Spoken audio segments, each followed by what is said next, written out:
Record. ஓம்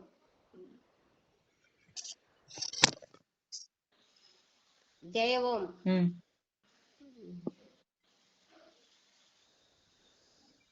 தர்சனம் தர்சனம் என்னும் சமஸ்கிருத பதிமானது பார்த்து அறிதல் என்று பொருள்படுகிறது. இது நியாயம் விசேஷம் என்று ரெண்டு. அது சந்திப்பது என்று எடுத்து புகட்டுவது. அதாவது எப்படி சந்திக்கணும் ஒருத்தரை, அதை எப்படி பாடம் சொல்லணும்ன்றது சொல்றது அது நியாயம். விசேஷிகம்னா சந்திப்பது என்று வரையறுப்பது விசேஷிகம். அதை திட்டமிட்டு செயல்படுவது அது விசேஷிகம். இது இதுல நியாய சூத்திரங்கள், இது பிரம்மாணங்கள் சொல்றது. பிரம்மாணங்கள் 4 வகை. பிரம்மாணங்கள் 4 வகை. பிரத்யட்ச பிரம்மாணம், அனுமான பிரம்மாணம், உபமான பிரம்மாணம், சப்த பிரம்மாணம் அல்லது வேத பிரம்மாணம். சப்த பிரம்மாணம் அல்லது வேத பிரம்மாணம். வேதத்தையே ஓதி உணர்றவங்க அந்த பிராமணர்கள் ஃபுல்லா அந்த திருப்பதியில பெரிய பெரிய கோயில் எல்லாம் அந்த வேதங்கள் ஓதுவாங்க இல்லையா, அந்த பிரம்மாணங்கள் தான் இது. அப்போ பிரத்யக்ஷ பிரம்மாணம் எடுத்து இந்த அனுமானம் அதை அனுபவிச்சு அவங்க அது மூலியமா விளக்கி சொல்றது. உபமான பிரம்மாணம் ஓமையோட விளக்கி சொல்றது. சப்த பிரம்மாணம் வேத பாராயணத்தோட விளக்கி சொல்றது. இதை எடுத்துக்கொண்ட விஷயத்தை தைத்தியாந்தகம் பண்ணுவதில் 3 முறை இருக்குது. ஒன்னு வாதம் பண்ணி எடுத்து சொல்றது, ஒன்னு விதண்டாவாதமா எடுத்து சொல்றது, ஒன்னு ஜல்பம்னு எடுத்து சொல்றது. உண்மையை ஓதுதல் பொருட்டு ஊக்கத்தோடும் அடக்க ஒழுக்கத்தோடும் கருத்துக்களை சீர்தூக்குவது வாதம். அதாவது உண்மைய ஒழுங்கா ப்ரொசீஜர் பிரகாரம் எடுத்து சொல்றது எதுவோ அது வாதம். அது சீர்நிலையில அந்த கருத்துக்களை நல்ல அடக்கம் ஒடுக்கத்தோட எடுத்து சொல்றது. அது சீரிய நிலையில் இருக்கும்போது சம்வாதம். அதாவது சீரிய நிலையில, அதாவது வாதங்கள் ஒழுக்கத்தோட செய்யாம ஒழுக்கம் பிறர் மனதில் குழப்பத்தை உண்டு பண்ணுவதற்கு நெறி இழந்து அகங்காரத்தோட பேசுவது. அந்த அதுக்கு முன்னாடி சீரிய நிலையில் இருக்கும்போது சம்வாதம் சொல்றோம். அத ஒழுக்க மற்றவங்களை குழப்பி விடுறதுக்குன்னே ஒரு சிலர் தப்பு தப்பா தாறுமாறா பேசுவாங்க. அந்த மாதிரி விளக்கி சொல்றது விதண்டாவாதம். தன் அதிகாரத்தையோ வல்லமையோ முன்னிட்டு பிறரை பயமுறுத்துவதும் ஏளனம் பண்ணுவதும் அவதூறாய் கூறுவதும் ஜல்பமாகும். அதாவது ஜல்பம்னா மற்றவங்களை பயமுறுத்தி, இதெல்லாம் உன்னால செய்ய முடியாது, இப்படி எல்லாம் வரவே முடியாது, அது ஆம்பளைங்க தான் செய்யணும், இப்படிதான் ஃபாலோ பண்ணணும், அப்படிதான் செய்யணும், அப்படி இப்படின்னு சில பயமுறுத்துவாங்க. அப்படி கிடையாது. ஆனா என்ன பெண்ணா என்ன அலியா இருந்தா யாரு வேணாலும் இந்த யோக நிலையா இருக்கட்டும் தியான நிலையா இருக்கட்டும் எல்லா வகையிலையும் பின்பற்றி நடக்கிறது சமம்.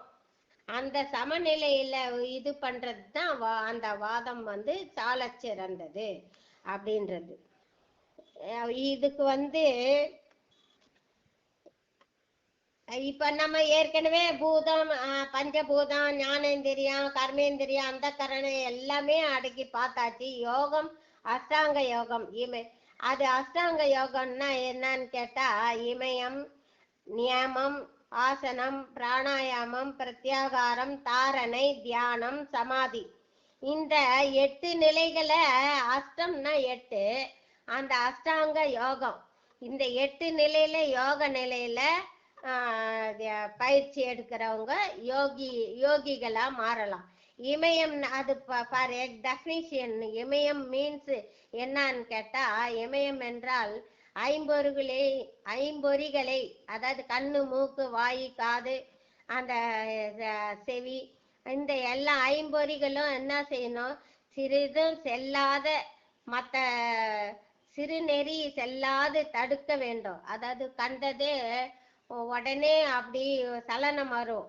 அந்த மாதிரி கண்ணு பார்க்க கூடாது, கெட்டதை பார்க்க கூடாது, காது கெட்டதை கேட்க கூடாது, வாய் கெட்ட வார்த்தைகளை பேசக்கூடாது, கைகள் வந்து இந்த மூச்சு காற்று சுவாசத்துல பிராணாத ஓம் என்ற பிராணாயாமத்தையே சுவாசிக்கணும் அப்படின்றதெல்லாம் சிலதெல்லாம் இருக்குது சூட்சுமம்.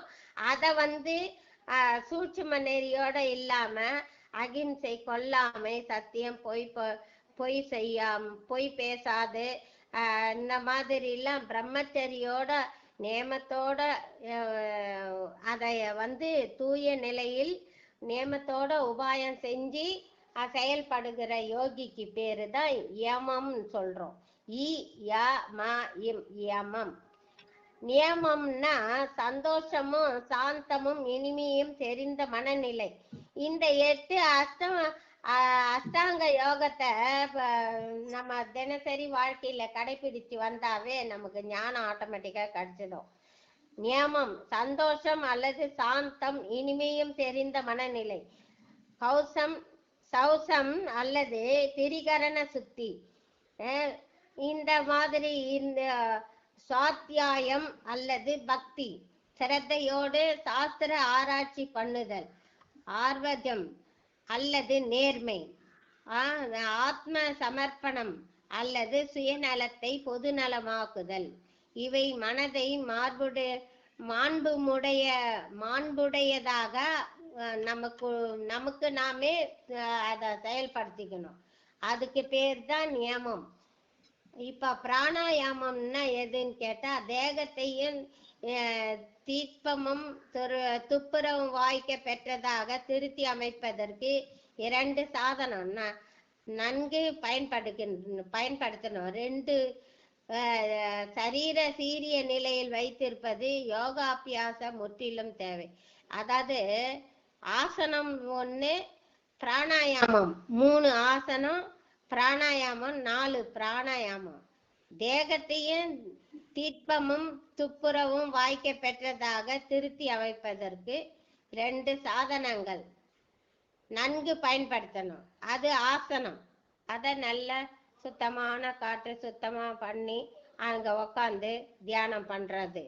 அது உக்காந்து தியானம் பண்ணா மட்டும் போதாது, அது வந்து மூச்சு காற்று எப்படி பிராணாயாமம் பண்றது அப்படின்றது பிராணாயாமம். மூச்சு காற்று ஒரு மூக்குல இந்த வலது கைய அதாவது நடு விரல்ல மூக்குல பதிவு பண்ணிட்டு நெத்தி புருவ மத்தியில அந்த ஆள்காட்டு விரலை புருவ மத்தியில வச்சு இந்த பெருவிரலை இந்த வலது பக்கமா வச்சு மூச்சை இழுக்கணும். ஒரு பக்கம் இப்படி ப்ரெஸ் பண்ணி மூச்சை காற்று இழுத்து அடுத்த இந்த பக்கம் ப்ரெஸ் பண்ணி மூச்சு காற்று வெளியிடணும். அந்த மாதிரி ஒரு பயிற்சி பிராணாயாமம் பயிற்சின்னு சொல்றது. அதுக்குன்னு தனியா இருக்குது. அந்த ஒரு பயிற்சி நிலைய சீரமாக செஞ்சா யோகா அபியாசத்துக்கு முற்றிலும் ரொம்ப ரொம்ப சிறந்தது. பிரத்யாகாரம்ன்றது எதுன்னு கேட்டா, ஜென்மாந்தரங்களில் புற உலகில் போய்கொண்டிருந்த இந்திரியங்களை மீட்டெடுத்து அந்தர்முகமாக திருப்புவது இதன் நோக்கமாகிறது. ஒருமையுள் ஆமை போல் 5 அடக்கல் ஆற்றின் எழுமையில் ஏமாப்புடைத்து என்னும் கோட்பாடை இப்பயிற்சி நடைமுறைக்கு கொண்டு வருது. அதாவது திருவள்ளுவர் சொன்ன மாதிரி 5 அடக்கல் ஆற்றின் எழுமையில் ஏமாப்புடைத்து, ஒருமையில் ஆமை போல் 5 அடக்கல் ஆற்றின் எழுமையும் ஏமாப்புடைத்து. அதாவது ஆமை என்ன செய்யுமா, தலைய கண்ணு மூக்க வாயை எல்லாத்தையும் உள்ள அடைக்கணும், காலு கைய எல்லாத்தையும் அடைக்கணும், ஓடு மட்டும் அப்படியே இருக்கும், எல்லாத்தையும் அவயங்கள் ஃபுல்லா அடைக்கணும், ஒன்னும் தெரியாத மாதிரி இருக்கும். எங்கன்னா இப்போ யாரும் இல்லைன்னும் போது கட கட கடன்னு நடந்து போயிடும். அந்த மாதிரி நம்ம என்ன செய்யணும், இந்த கெட்ட நிகழ்ச்சிகளுக்கெல்லாம் நம்ம புலன்கள் செல்ல விடாத அந்த கடிவாளத்தை பிடிச்சி இழுக்கிற மாதிரி, குதிரைக்கு கடிவாளத்தை பிடிச்சி இழுக்கிற மாதிரி நம்ம 5 புலன்களையும் நம்ம உள்ள அடக்கி பிராணாயாமம் செய்யறதோ, இல்லை பக்தி தியான பயிற்சி செய்யறதோ, தாரணா செய்யறதோ, இந்த மாதிரி தியான பயிற்சி செய்யறதோ எல்லா வசத்துக்கும் நம்ம ஐம்புலனை அடக்கி ஆள்றணும். அப்படி அடக்கி ஆள்றக்கூடிய அந்த ஒரு நிலைக்கு தான் பிரத்யாகாரம் என்று சொல்லுவாங்க. அப்புறம் தாரணைன்றது, தாரணைன்னா 5 விரல்களுக்கும் ஒன்று கூடி புறத்தில் உள்ள பொருளை எப்படி பற்றி பிடிக்குதோ அத மாதிரி ஐம்பொருளும் தன் மனதின் லயமாக்குவதால் அதனை தாரணை என சொல்லும். மனம் இப்போ ஒரு பொருளை உனக்கு ஆசை வந்துச்சு, அந்த பொருளை அடைஞ்சே தீரணும் அப்படின்னும் போது எப்படி ஆசையா அந்த பொருளை போய் லபக்குன்னு பிடிக்கிறியோ அந்த மாதிரி 5 விரல்களாம் உதவி செய்யற மாதிரி நம்மளோட ஐம்புலன்களையும் ஒன்று சேர்த்து அந்த தாரணை ஒன்று குவிய செய்யறது. அந்த நிலையில லயமாக்கி பக்தி அந்த பயிற்சியில தியானம் பயிற்சியிலையும் மனசை ஒருநிலைப்படுற பயிற்சியிலையும் ஐம்புலனை அடக்கிற பயிற்சியிலையும் பிரத்யாகாரம் அது எங்கேயும் போய் அலைய விடாம அமைதியா இழுத்து பிடிக்கிறதுலயும் எல்லாத்துலயுமே என்ன செய்யணும், இந்த ஐம்பொருள்களையும் லயமாக்கி ஒன்று குவிய செய்யணும். அப்படி குவிய செய்யறது எதுவோ அதுதான் தாரணா. தியானம் முற்றிலும் தன்மயமாக்கப்பட்ட மனதை சீரிய லட்சியம் ஒன்றில் தைலத்தாரை போன்று தன்னுள் செலுத்துவது தியானம். அதாவது தியானம் என்ற லயமாயிட்ட பிறகு முற்றிலும் தன்மயப்பட்ட மனதை சிறியதும் லட்சியம் இல்லாமல் லட்சியத்தோட அந்த ஒரு நிலையோட தியானம் பண்றது. அந்த புருவ மத்தியிலேயே உணர்வை செலுத்தி புருவ மத்தியிலேயே வச்சு ஐம்புலன்களையும் சுட்டறுத்து அலைய மனதை ஓடாம நிலை நிறுத்தி ஒருநிலைப்படுத்துறது எதுவோ அதுதான் தியானம். தியானம் செட் ஆயிட்ட உடனே விறகு கட்டை தீயாக வடிவெடுத்து போன்று தியானிப்பவன் தியானிக்கப்பட்ட பொருள் சொரூபமாக மிளர்கிறான். அப்ப ஒரு கட்டை எப்படி தீயில வச்ச அந்த கட்டை வடிவம் அப்படியே இருக்கும், ஆனாலும் அந்த கட்டை வடி ஃபுல்லா எரிஞ்சிடும், தகிச்சிடும். அந்த எரிஞ்சா கூட அந்த பொருள் அப்படியே வடிவம் இருக்கு. அப்புறம்தான் நம்ம அதை தொட்டு நசுக்க வேண்டியது இருக்கும். அந்த மாதிரி எந்த பொருள் சொரூபமா இருக்கும், ஆனா அது உண்மையான பரமாத்மாவை தியானிக்கின்ற ஜீவாத்மன் சமாதியில் அந்த பரமாத்மாவோட ஐக்கியமாவது எப்படின்னு கேட்டா ஃபுல்லும் எரிஞ்சிட்டா கூட அப்படியே இருக்கும், ஆனா தொட்டவொடனே சாம்பலாயிடும். அந்த மாதிரி தியானத்துல பரமாத்மாவோட ஐக்கியம் ஆயிடுவான் கட்சியில, ஆனா அந்த பொருள் கிடைக்காது. அதான் நீ ஆதி பரம்பொருளுக்கு சமமா ஆயிட்ட உடனே நீ திரும்பி வருவதும் இல்லை, திரும்பி போவதும் இல்லை. அதுதான் சமாதி நிலை.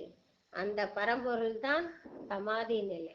அந்த நிலையில நம்ம மனசை தியான பயிற்சியில கொண்டாந்து அதே ஐக்கியமாகி அங்க ஸ்டாண்டர்டா நிறுத்திக்கணும்.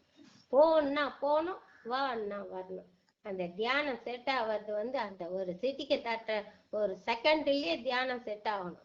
அந்த அளவுக்கு கொஞ்சம் ஆகணும். அப்பதான் உனக்கு சமாதி நிலை கிட்டும் அப்படின்றது. தோற்றத்துக்கு வந்த மாயையோட மிளர்கின்ற பிரம்மத்துக்கு ஈஸ்வரன் அல்லது சகுன பிரம்மம் என்று பெயர். நிர்குண பிரம்மம் என்பது சிதம்பர ரகசியமாக சகுன பிரம்மம் சிவகாமி சமேத நடராஜராகவும் விளங்குகிறது. அதாவது ஒரு உருவத்தை காட்டி அந்த உருவமே நீ மனதில் லயித்து அந்த உருவம் உருவமாக்கி அந்த உருவம் ஜோதியாக்கி உள்ளே ஐக்கியமாக்குவது எதுவோ அதுதான் நிர்குண பிரம்மம். சகுண பிரம்மம் உருவமாக்கி நீ மனசை லயப்படுத்துற, அது சகுண பிரம்மம். ஆனா நீ அந்த லயத்துல கிடைக்கக்கூடிய அந்த பிரம்மாண்ட பொருள் எதுன்னு கேட்டா நிர்குண பிரம்மம். நீ அதுவா ஆயிடுற, அந்த அந்த லயம் ஆயிடுற, அதுதான் நிர்குண பிரம்மம். அப்போ நிர்குண பிரம்மம் சிவகாமி சமேத நடராஜராக விளங்குகின்ற அந்த உயிர் யாவும் ஜீவர்கள் அல்லது ஜீவாத்மாக்கள், பரமாத்மாவும் ஜீவாத்மாவும் மாயையோடு சம்பந்தப்பட்டு இருக்கின்றது. ஆனால் சம்பந்தத்தில் ஒரு வித்தியாசமும் இல்லை. சம்பந்தத்தில் ஒரு வித்தியாசம், ஒரே ஒரு வித்தியாசம் உண்டு. பரமாத்மா மாயைக்கு ஈஸ்வரனும், ஜீவாத்மா மாயைக்கு அடிமை என்றும்